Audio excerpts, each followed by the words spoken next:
saingy namoiny ainy rehefa tonga teny.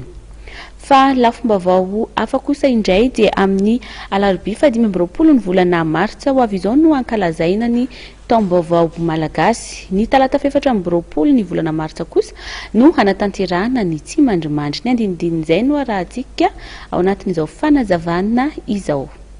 Ny atongavana eto dia zavatra tsotra ilazana sy anafarana vitsivitsy satria ao anatin'ny fotoana fanomanana ny fankalazana ny taombaovao malagasy sika andro vitsivitsy.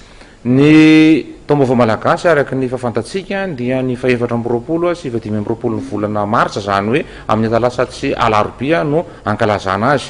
Ilay andro atalata dia somary zay no isaritako kely ny saina satria io no antsoina le hoe tsinana alamady, zany hoe io amin'ny fisainana sy ny firehana malagasy dia hoe io andro io no andro mahery, io andro io no andro tsara indrindra, ary io andro io no andro masina indrindra. Koa nanapa-kevitra ny taranaka ambotrabiby miaraka amin'ireo komity mpankalaza ny taombaovao malagasy fa io atalata ariva io araky ny fomba sy ny fanao hatrizay no anaovana ny fisantarana ara-pomba ny lapa fenoasina dia ny lapan'ny rabiby zany lay narenina voatsy ela zay ao anatin'ny rovana ambotrabiby.